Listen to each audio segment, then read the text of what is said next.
day by events in a small California town. And our top story tonight, a real mystery. Un evento misterioso.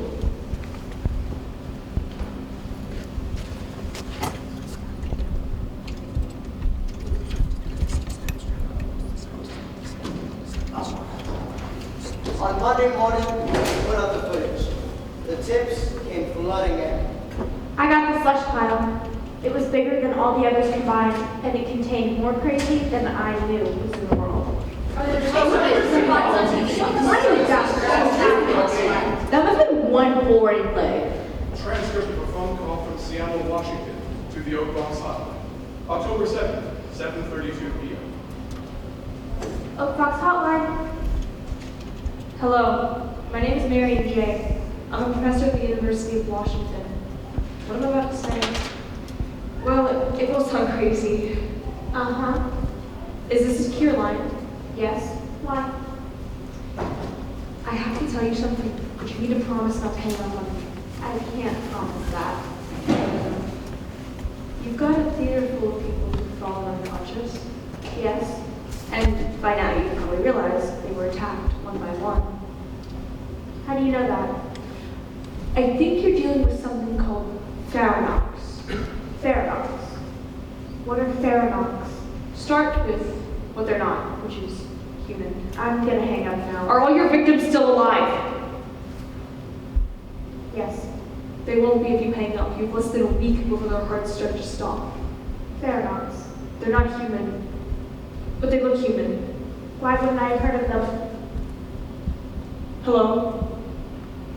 Hello, is somebody there? Sorry, I thought I heard something.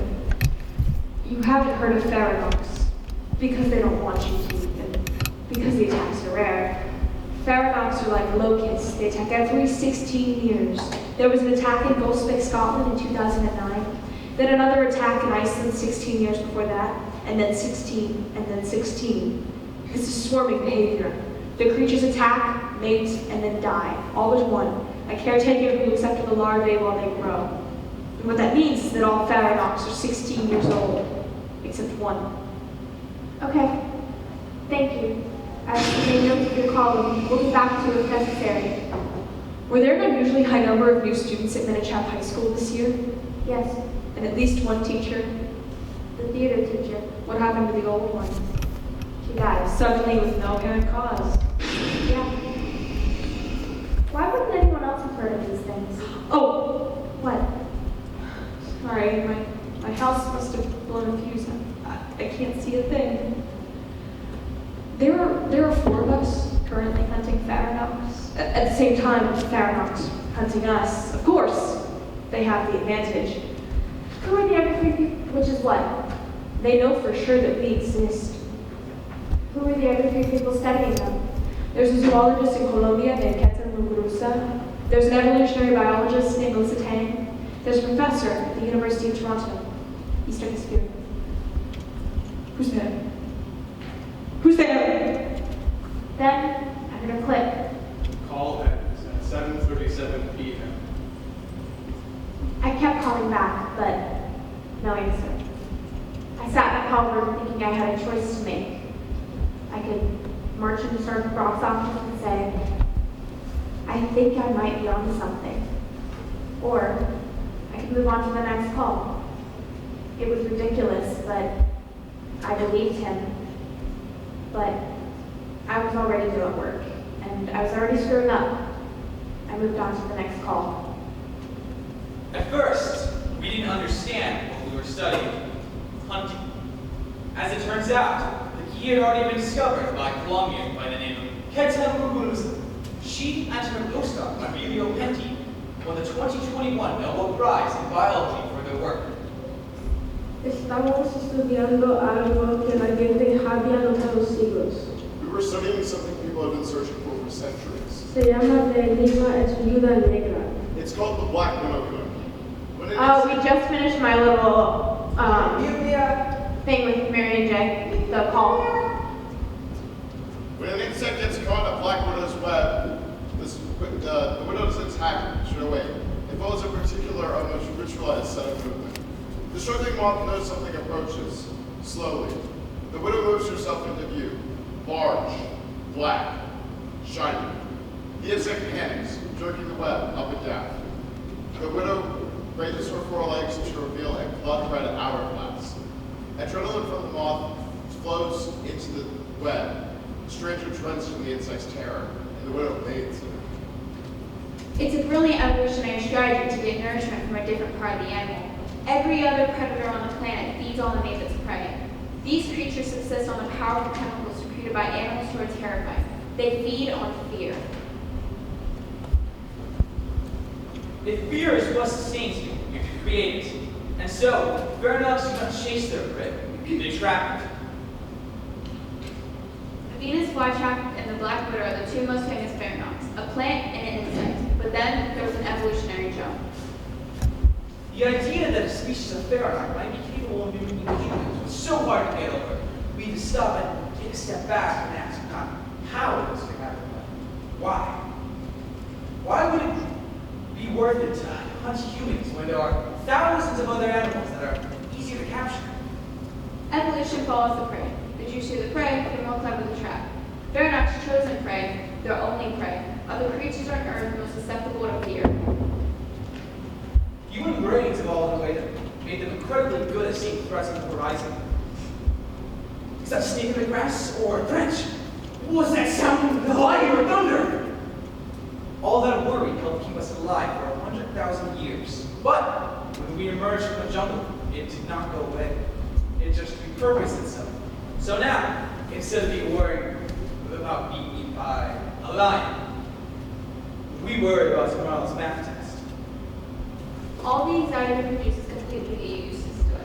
But from a Vernox point of view, it makes us the equivalent of a large, slow-moving steak. From the obituary of Jeremy J., professor of neuroscience at the University of Washington.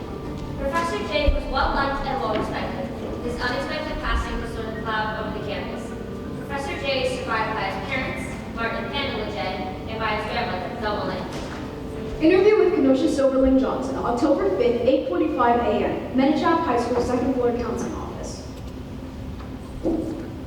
Do you know why we're having this conversation today? Because of yesterday, Can you be more specific?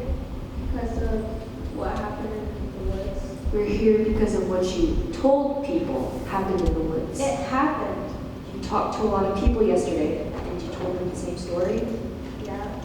Are you sure that story is something you sure is true, or is it possible you made some of it up? It was all true. So that's why we're here today, Kenosha? Because of the story in the woods? That story couldn't possibly have happened.